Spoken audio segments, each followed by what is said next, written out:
ಸಭೆಯ ನಂತರ ಈ ಕೋವಿಡ್ ಪ್ಯಾಂಡಮಿಕ್ ಏನೋ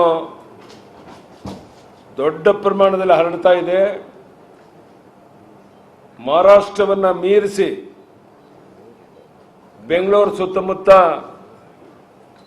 ಈ ಪ್ಯಾಂಡಮಿಕ್ ಕೋವಿಡ್ ಜಾಸ್ತಿ ಆಗ್ತಾ ಇದೆ. ಈ ಬಗ್ಗೆ ನಮ್ಮ ಸಚಿವ ಸಂಪುಟದ ಸಹೋದ್ಯೋಗಿಗಳು ಮತ್ತೆ ಈ ಹಿನ್ನೆಲೆಯಲ್ಲಿ ಬಹಳ ದಿನದಿಂದ ಕೆಲಸ ಮಾಡ್ತಿರುವಂತ ನಮ್ಮ ಎಕ್ಸ್ಪರ್ಟ್ಸ್ಗಳೇನಿದ್ದಾರೆ, ತಜ್ಞರು, ಅವ್ರ ಜೊತೆ ಸುಸೂತ್ರವಾಗಿ ಚರ್ಚೆ ಮಾಡಿ ಕೆಲವು ನಿರ್ಧಾರಕ್ಕೆ ನಾವು ಬಂದಿದ್ದೇವೆ.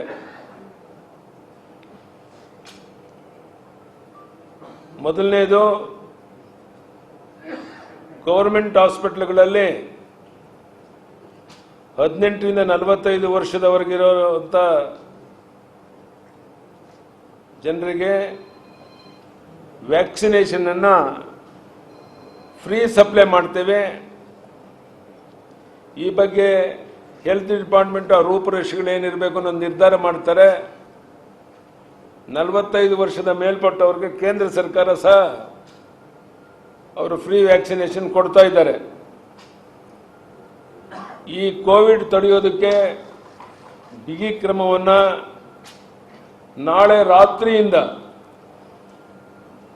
14 ದಿವಸ ಬಿಗಿ ಕ್ರಮ ಜಾರಿಯಲ್ಲಿರುತ್ತೆ. ಇದು ಇಡೀ ರಾಜ್ಯಕ್ಕೆ ಅನ್ವಯ ಆಗುತ್ತೆ, ಕೇವಲ ಬೆಂಗಳೂರಲ್ಲ, ಇಡೀ ರಾಜ್ಯಕ್ಕೆ. ಬೆಳಗ್ಗೆ 6ರಿಂದ 10 ಗಂಟೆವರೆಗೆ ಅಗತ್ಯ ವಸ್ತುಗಳ ಖರೀದಿಗೆ ಅವಕಾಶ ಕಲ್ಪಿಸಲಾಗಿದೆ. ಬೆಳಗ್ಗೆ 10ರ ನಂತರ ಪೊಲೀಸ್ನವರು ಬಂದು ತಡೆಯೋದಕ್ಕೆ ಅಡ್ಡಿ ಆತಂಕಗಳು ಮಾಡೋಕ್ಕೆ ಅವಕಾಶ ಕೊಡದೇನೆ ವ್ಯಾಪಾರಸ್ಥರು ಸಹ ಅವರಾಗೇನೆ ಬಾಗಿಲುಗಳನ್ನು ಹಾಕಬೇಕು.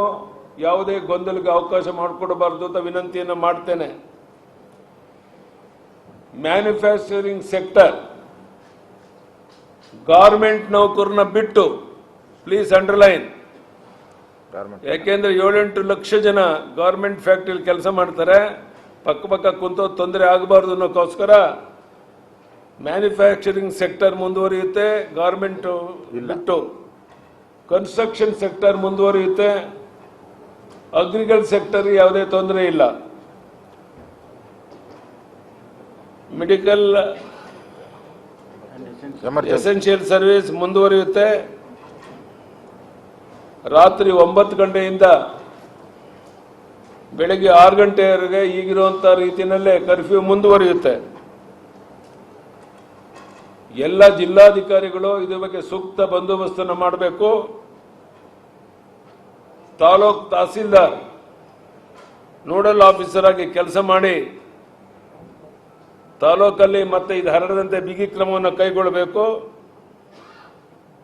ಒಂದು, ಇನ್ನು ಮುಂದೆ ಆಕ್ಸಿಜನ್ ಕೊರತೆ ಇರೋದಿಲ್ಲ. ಆಕ್ಸಿಜನ್ ಮೊದಲು 300ರಿಂದ ಇದ್ದಂಥದ್ದು 800 ಮೆಟ್ರಿಕ್ ಟನ್ ವರೆಗೂ ಕೇಂದ್ರ ಕೊಡೋದಕ್ಕೆ ಒಪ್ಕೊಂಡು ಈಗಾಗಲೇ ಸಪ್ಲೈ ಪ್ರಾರಂಭ ಮಾಡಿದೆ. ಆದ್ದರಿಂದ ಇನ್ನು ಮುಂದೆ ಆಕ್ಸಿಜನ್ ಕೊರತೆ ಇದೆ ಅಂತ ಯಾರೊಬ್ಬರು ಚಿಂತೆ ಮಾಡುವಂತ ಅಗತ್ಯ ಇಲ್ಲ. ಇದಕ್ಕೆ ಕೇಂದ್ರ ಅನುಮತಿಯನ್ನು ಕೊಟ್ಟಿದೆ.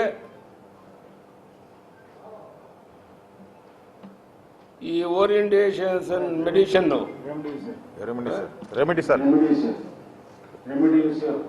ರೆಮಿಡೇಷನ್ ಮೆಡಿಷನ್ ಏನಿದೆ, ಇದು 50,000 ಇದ್ದದನ್ನ 1,20,000ವರೆಗೆ ಹೆಚ್ಚಿನ ಮಾಡಿ ಕೇಂದ್ರ ಸಪ್ಲೈ ಮಾಡ್ತಾ ಇದೆ.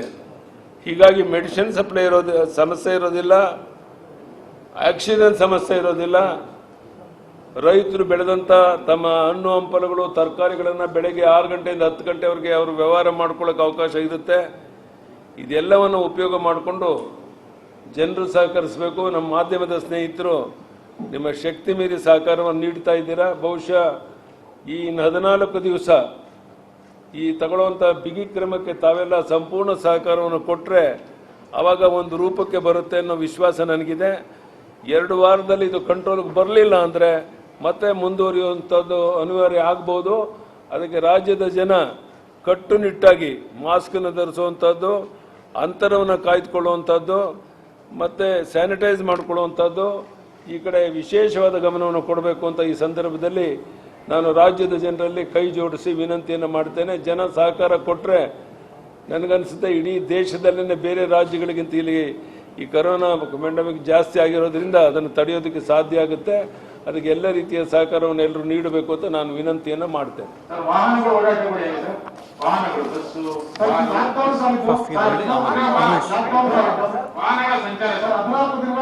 ಹಣ ಒಂದು ನಿಮಿಷ ತಡಿ. ಟ್ರಾನ್ಸ್ಪೋರ್ಟೇಷನ್ ವಾಹನಗಳಿಗೆ ಯಾವುದೇ ರೀತಿಯ ತೊಂದರೆ ಆಗೋದಿಲ್ಲ. ಈ ಅಂತಾರಾಜ್ಯ ಮತ್ತು ಈ ಟ್ರಾನ್ಸ್ಪೋರ್ಟೇಷನ್ ಗೂಡ್ಸ್ ಟ್ರಾನ್ಸ್ಪೋರ್ಟೇಷನ್ಗೆ ಇಡೀ ರಾಷ್ಟ್ರದಲ್ಲೇ ಅನುಮತಿ ಕೊಟ್ಟಿದ್ದಾರೆ. ಹೀಗಾಗಿ ಯಾವುದೇ ರೀತಿ ಸಾರಿಗೆ ಬಸ್ಗಳ ಬಗ್ಗೆ ನಾನು ಹೇಳ್ತಾರೆ. ಇವಾಗ ವೀಕೆಂಡ್ ಕರ್ಫ್ಯೂನಲ್ಲಿ ಸಾರಿಗೆ ಬಸ್ ಎಲ್ಲ ಸಾರಿಗೆ ಇರೋದಿಲ್ಲ. ಬಂದಂದ್ಮೇಲೆ ಸಾರಿಗೆ ಬಸ್ಗಳೇ ಓಡಾಡಿ ಏನ್ ಮಾಡ್ತೀರಾ? ಜನನೇ ಓಡಾಡಾಗಿಲ್ಲ ಅಂದ್ಮೇಲೆ ಸಾರಿಗೆ ಬಸ್ ಹೆಂಗ್ ಓಡಾಡುತ್ತೆ? ಒಂದು ರಾಜ್ಯದಿಂದ ಮತ್ತೊಂದು ರಾಜ್ಯಕ್ಕೆ ಗೂಡ್ಸ್ ಅನ್ನ ಸಾಗಾಣೆ ಮಾಡಕ್ಕೆ ಯಾವುದೇ ಅಡ್ಡಿ ಆತಂಕಗಳು ನಮ್ಮ ಸರ್ಕಾರ ಮಾಡೋಲ್ಲ. ಇಲ್ಲ, ಗಾರ್ಮೆಂಟ್ಸ್ ಬಂದ್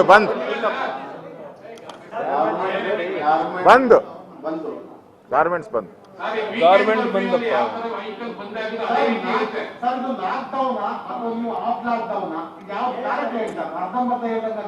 ನೋಡಪ್ಪ, ನಿನ್ಗೆ ಹೆಂಗ್ ಅರ್ಥ ಮಾಡ್ಕೋತಿ ಹಂಗ ಮಾಡ್ಕೋ. ನಾನು ಕೇಳಪ್ಪ ಒಂದು ನಿಮಿಷ. ನಾವೇನ್ ಮಾಡಬೇಕು ಅಂತಿದ್ದೀವಿ ಅಂತ ಬಹಳ ಸ್ಪಷ್ಟವಾಗಿ ನಿನ್ಗೆ ಹೇಳಿದ್ದೇನೆ. ಅದು ಅಂತ ಹೇಳಿದ್ರೆ ಬೆಳಗ್ಗೆ 6 ಗಂಟೆಯಿಂದ 10 ಗಂಟೆವರೆಗೂ ಅವಕಾಶ ಇದೆ ಅಂತ ಹೇಳಿದ್ದು ನಿತ್ಯ ವಸ್ತುಗಳನ್ನ ಕೊಂಡ್ಕೊಳ್ಳೋಕೆ ಜನಕ್ಕೆ ತೊಂದರೆ ಆಗಬಾರ್ದು ಅನ್ನೋ ಕಾರಣಕ್ಕೋಸ್ಕರ ಅದೊಂದು ರಿಲ್ಯಾಕ್ಸೇಷನ್ ಕೊಟ್ಟಿದ್ದೇವೆ. ಇನ್ಯಾವುದೇ ರೀತಿಯಲ್ಲಿ ರಿಲ್ಯಾಕ್ಸೇಷನ್ ಕೊಟ್ಟಿಲ್ಲ. ಈಗ ಬೇರೆ ಬೇರೆ ಸೆಕ್ಟರ್ಗಳಲ್ಲಿ ಅವ್ರು ಕೆಲಸ ಮಾಡೋಕ್ಕೂ ತೊಂದರೆ ಆಗಬಾರ್ದು ಅಂತ ಅದಕ್ಕೆ ಅವಕಾಶ ಕೊಟ್ಟಿದ್ದೀವಿ. ಘೋಷಣೆ ಮಾಡಬೇಕಾಗುತ್ತೆ ಅಂತ ಹೇಳಿ ಈ ಲಾಕ್ಡೌನ್ ಅನ್ನೋ ಪದವನ್ನ ಸರ್ಕಾರ ಬಳಸ್ತಾ ಇಲ್ವಾ ಅಂತ. ಯಾಕಂದ್ರೆ ಶ್ರಮಿಕ ವರ್ಗ, ದುಡಿಯೋ ವರ್ಗ ಅದನ್ನು ಕೂಡ ನೀವು ನೋಡ್ಬೇಕು ಅಂತ ಇಷ್ಟು ದಿನ ಹೇಳ್ತಾ ಇದ್ರಿ. ಕೋವಿಡ್ ಕರ್ಫ್ಯೂ, ಕೋವಿಡ್ ಲಾಕ್ಡೌನ್ ಅಂತ, ಕೋವಿಡ್ ಕರ್ಫ್ಯೂ ಘೋಷಿತ ಲಾಕ್ಡೌನ್ ಆಗುತ್ತಾ ಅಂತ ಯಾಕೆ ಪದ ಬಳಕೆಗೆ ಹಿಂದೇಟ್ ಆಗ್ತಾ ಇದೆ ಸರ್ಕಾರ? ಪದ ಬಳಕೆ ಮಾಡೋದು ಇಂಪಾರ್ಟೆಂಟ್ ಅಲ್ಲ, ಯಾವ ಕ್ರಮಗಳನ್ನ ತೆಗೆದುಕೊಳ್ತೀವಿ ಅನ್ನೋದು ಇಂಪಾರ್ಟೆಂಟ್.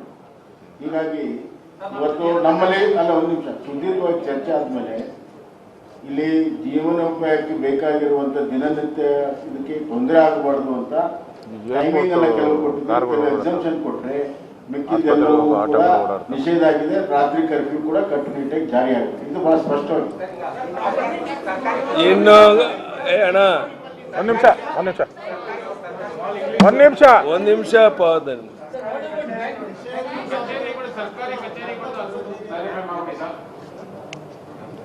ನಮ್ಮ ಮುಖ್ಯ ಕಾರ್ಯದರ್ಶಿಗಳು ಪ್ರತ್ಯೇಕವಾಗಿ ಇನ್ನೊಂದು 2-3 ಗಂಟೆನಲ್ಲಿ ಬೇರೆ ಆದೇಶವನ್ನು ನಾವೇನು ಹೇಳಿದ್ದೀನಿ ಅದೆಲ್ಲದ್ರ ಬಗ್ಗೆ ಒಂದು ಗೈಡ್ಲೈನ್ಸ್ ಹಾಕಿ ಸರ್ಕಾರಿ ರಾಜ್ಯನ ಹೊರಡಿಸ್ತಾರೆ.